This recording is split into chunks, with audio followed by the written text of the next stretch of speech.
great against any card that gets played, except Earthquake. That's the only spell where if somebody has Earthquake, then I already know the game is probably over.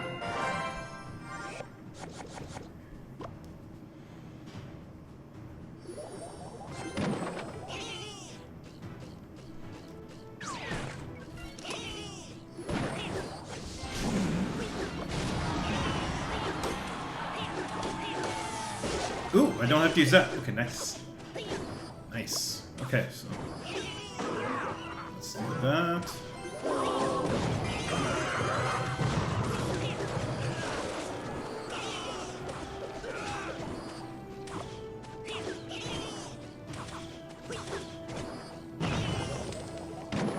Save you this barrel. Barrel? Okay. Alright, so now I gotta worry about Musketeer.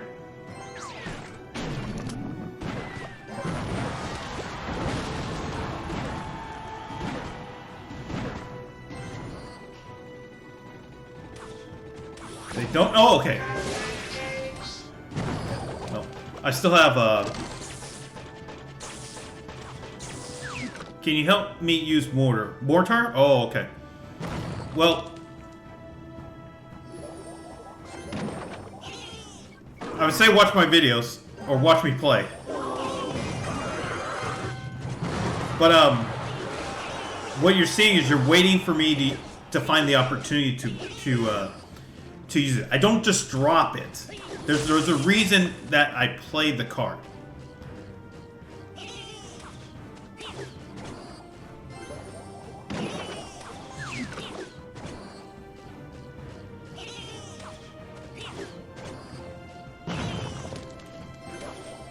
Alright, let's see if they...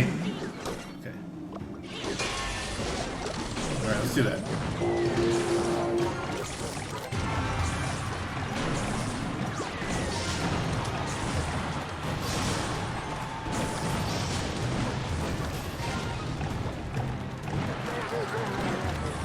Okay, I'm fine with that. I'm fine with that. I'm fine with that. I'm fine with that. He's gonna bring Ram on the right side. I'm gonna go right here. Okay, no. Okay. I'm gonna wait. Okay, let's do that. I'm still gonna wait. Okay, let's do it.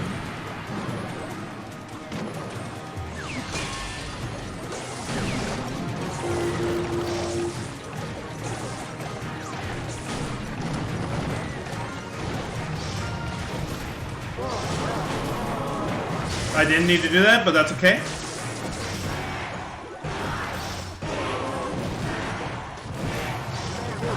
Oh my gosh, what? Do that. Okay, yeah, let's do it. That's an overspend? Okay.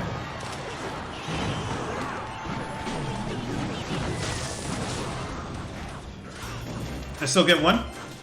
I'm gonna do that. Okay. Now I have to go here. I have no choice. Okay, I'll play that back. They're coming down. Okay. That means I can't play Skeleton King. Okay.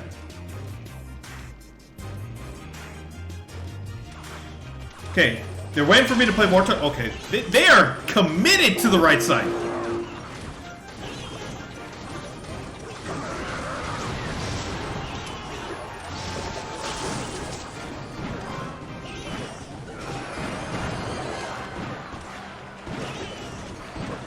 I mean, it's gonna cost them.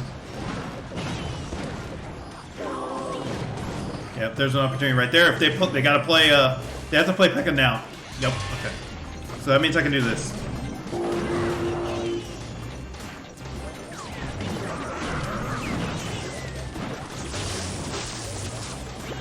Okay, I'm gonna stuff her right there.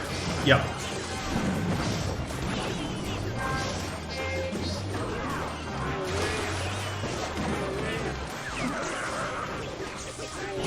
That's fine, because I have 2 huts on the board. Okay.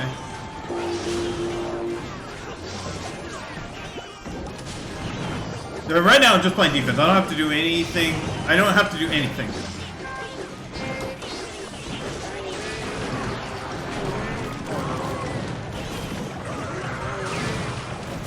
Yeah, they have not done anything.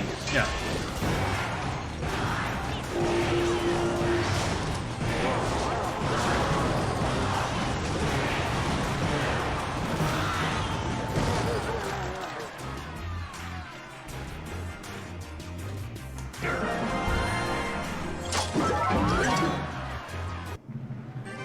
Okay. Alright. You want me to help you use Mortar better. Okay. Let's review this game so you can see exactly kind of my thought process and how this game went.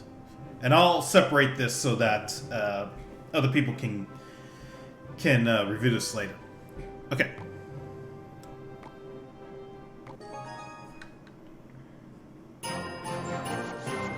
So in the beginning, if Mortar is your win condition, so like for me, right now my only win condition in this deck is Mortar. A lot of people have 2 win conditions in their deck because they try to have a backup just in case if one of their win conditions is a hard counter. Or gets hard countered, I should say.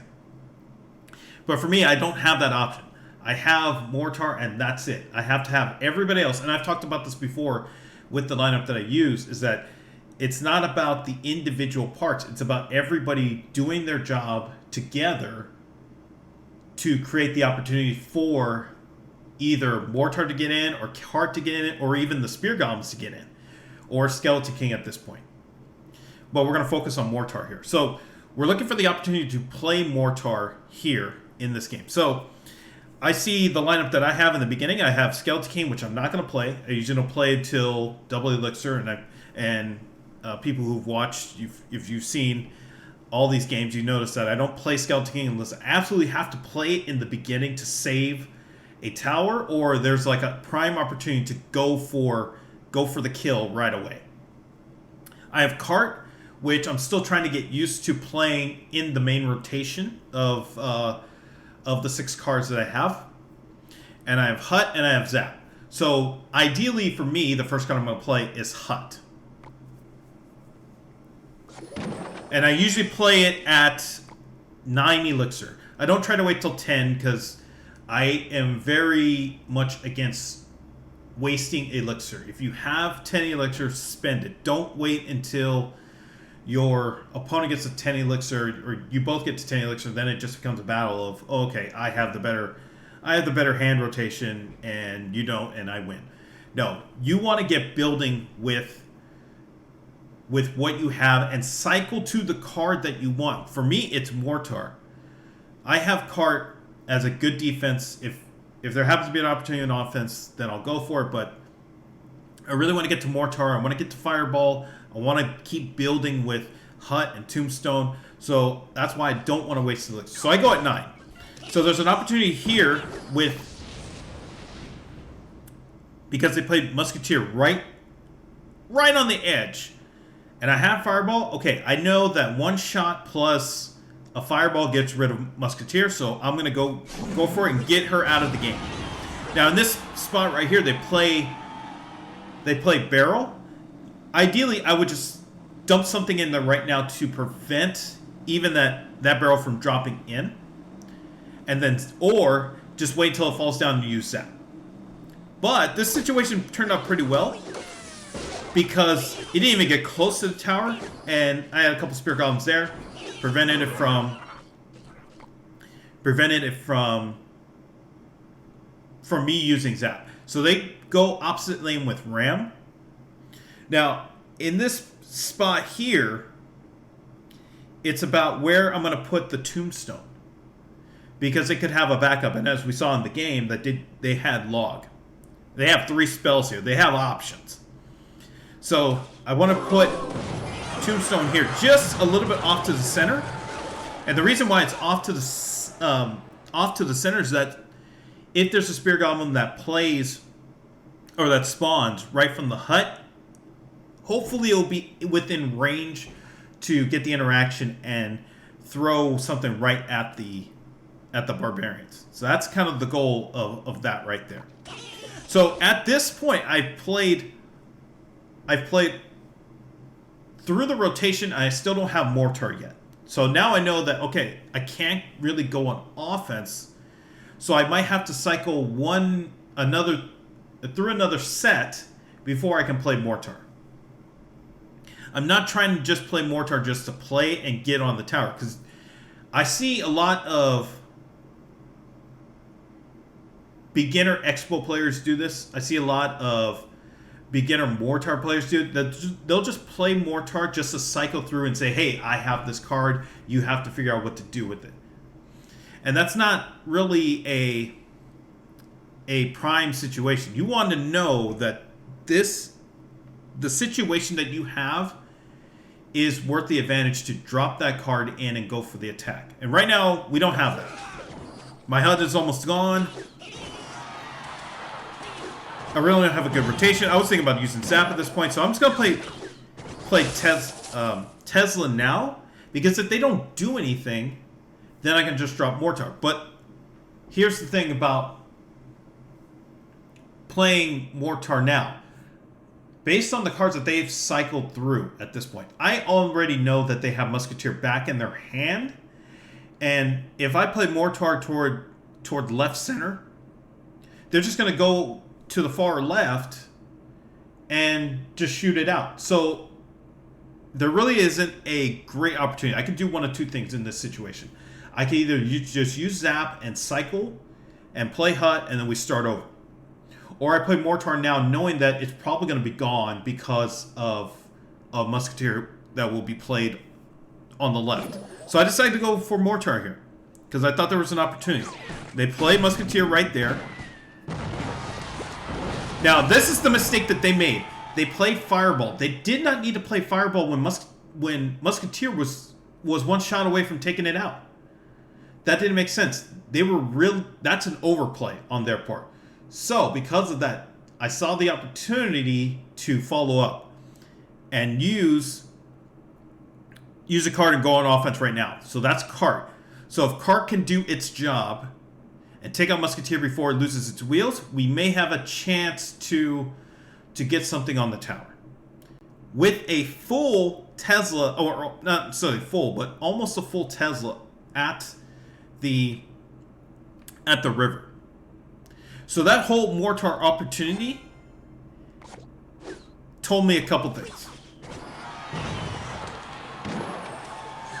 It told me first that they are really scared of the card. If I play the card in the future, they're going to do everything they can to stop the card. Because they don't know how to effectively counter. They did well with the Musketeer. They played that defense, but when they used the Fireball, that gave the indicator that they were scared of the card.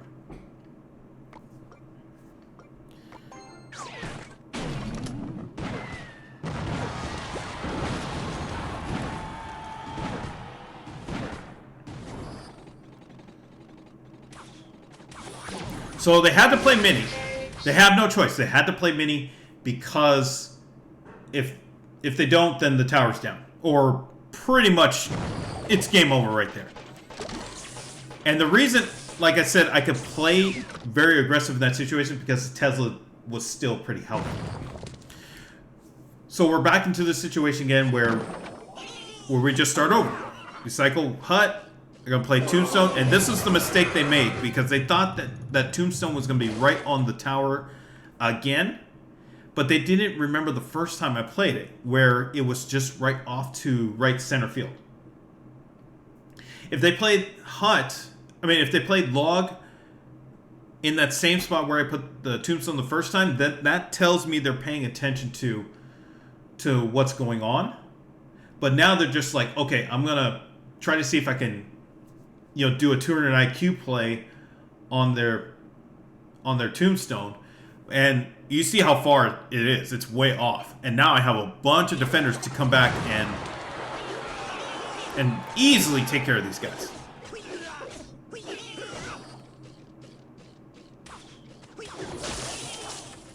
So they're cycling through. That Zap told me that they're going to play Musketeer next. That was my guess. I just had to figure out, okay, what am I going to do with it?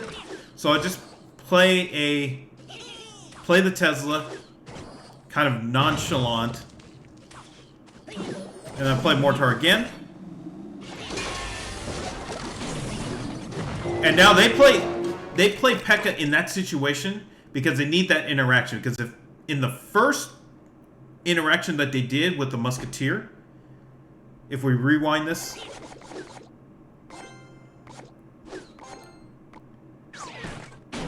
it was already going to the tower. So they played P.E.K.K.A. in that situation because they knew they had to get the interaction of the Mortar onto P.E.K.K.A. And then that way, they're able to get a push because Mortar is basically gone. It has no effect except it's doing like barely anything on P.E.K.K.A. Then they're able to build off of that.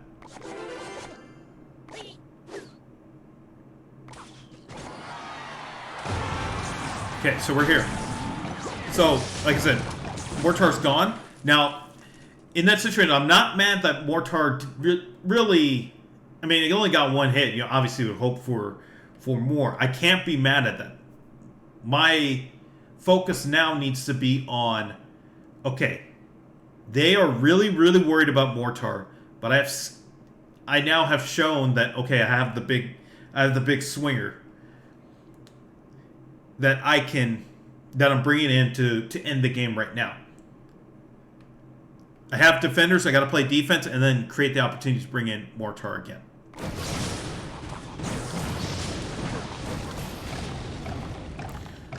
So I was hoping Cart would be able to take care of Musketeer, but did it in time. They throw a fireball that really doesn't do anything. They throw the log. So now that log tells me that if they bring Ram now, they're not going to have that, like, they're not going to try for the 200 IQ play. They're just going to go for Ram, and that's it. So I can play Tombstone.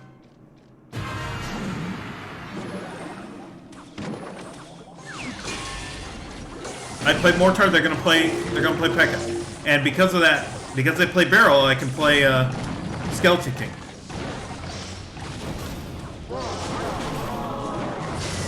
So that zap that I played, their zap was fine. The zap that I played was bad because the Mortar went after Musketeer and not the tower. So I didn't need to play zap. I would have been up. I would have not been up elixir, but I would have had enough elixir to do something else.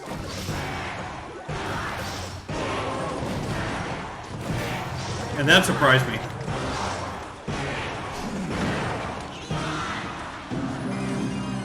So now it's just a matter of getting opportunities to play. Okay, that's a prime example of playing Mortar right there.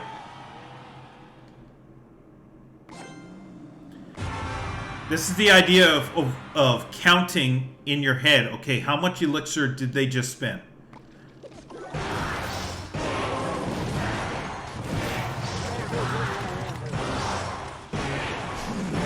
Okay, 3. That's 3 elixir right there.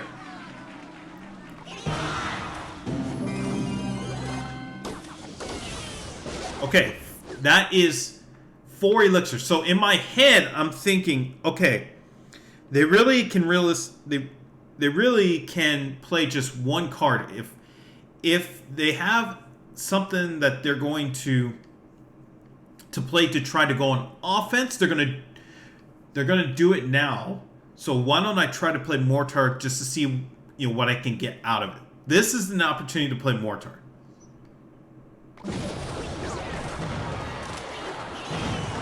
And as you see, I guessed incorrectly, but that's okay. That's okay.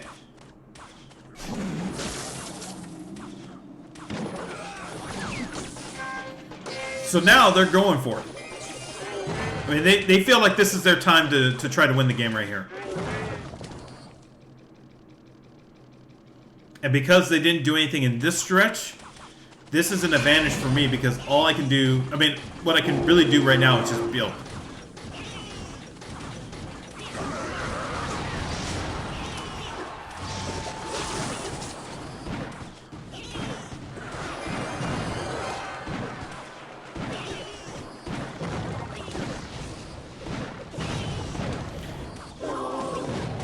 Okay, and that fireball and log sequence was, I think, kind of telling.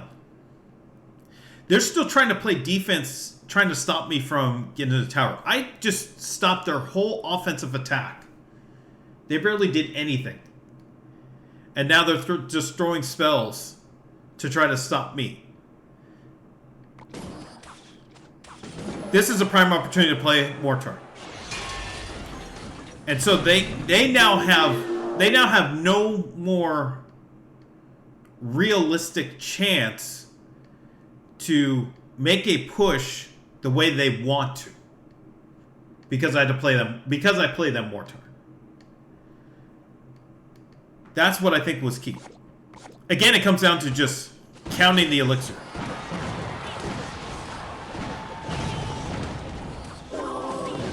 Again, they had to play that log because if those spear goblins get in, then we can get into fireball cycle range.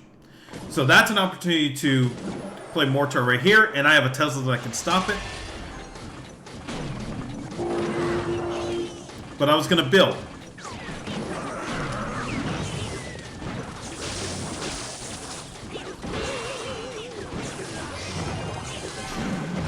And at this point, a lot of people at this point in the game would just try to go for the kill. You see that I have 1,000 HP on my opponent's tower. I have pretty healthy towers that I can just go for the kill right now. Just cycle fireballs and the game is over. But really, the better option is to just play defense, because I know that I have stopped a couple of their attacks. I mean, almost cold. There's no reason for me to say, okay, let me make a massive push that you can't stop and the game is over. No, it's only 43 seconds left. I can just play defense and win the game that way. There's one of my friends, or I shouldn't say one of my friends, one of my former friends, and I think it's very important to say former, because for various reasons, pointed this out in terms of another game that we both play. And he was saying, it's not about getting the KO to win the game. It's just, you just have to have more health than your opponent when the time is up. And if that means you get the KO at some point, then that means you got it.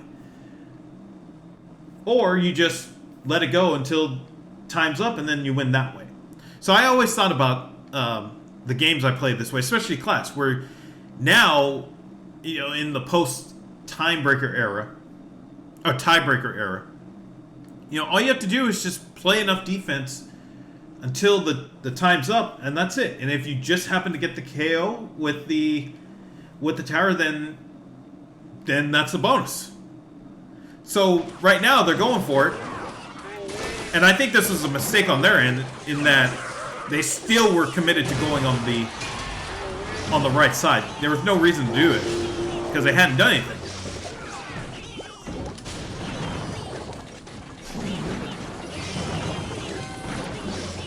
So now I'm just playing Mortar for pretty much the block. There's no reason to do... There's no reason to even go for an attack because the game is over.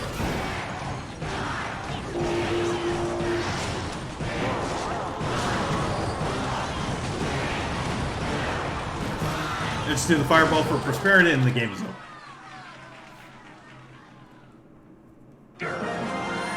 So there's a lot of different ways in that game where Mortar was used in terms of offense, in terms of just being a brick, or looking for the prime opportunity to go for the attack. I think the Sparky game was also like that too, where I use it for defense, just because I know that if I play back, then that Mortar will go after Sparky. But you know, hopefully that helps. There's a lot of different. You just have to look for the opportunities to play the card. I know that sounds very simplistic. Like, you know, a lot of people say, "Oh, you're just waiting for the opportunity." Then you just play Hog Rider or play Expo. You play Ram Rider, or whatever the case is. But it's really about understanding what your opponent wants to do, and then when you play the card, see how they react to it. Are they scared? Like you saw in that moment, in the first time I played, they threw a musketeer and then they threw a fireball. They didn't need to throw a fireball. That told me how much they were scared of the card. Then I could adjust based on that. Because some people go in there and they're like, oh, I'm not scared of, Mortar because I know how to counter it. And you saw how they adjusted later in the game. But by the time they adjusted, the game was over because I had taken them their tower to 1,000 health and they had not done anything on my tower. So hopefully that helps. I will clip this out so that other people can get an idea of how I play Mortar and how they can play Mortar too. And also the one thing I'll mention this part before I keep playing. It also is dependent on what card you have around it. You see the cards that I have around Mortar. So it's a key element that I have Cart, I have Tesla, I have Spear Goblins, I have a Fireball and a Zap. So I have cards that can help as a distraction or as a support when I play Mortar. You saw the opportunities and to play Cart, to play Tesla, to wait until several Spear Goblins were on the board, then play it. So it also is dependent on what cards you have around it. So you want to go on the Deck Shop Pro and look at possible options. I mean I never truly recommend people use my deck because it's very it's very analytics based. It's very tough to it's very tough to play if you don't understand the statistics of the game. And I mean I've been playing since almost the beginning. That now I understand almost every interaction, and I've been playing the deck for 3 years minus the big guy right here. So yeah, that hopefully that helps. And if you have any other questions, feel free to bring them in as you practice. It also helps to just play even in training camp, just see what you can get away with and what you can't get away with.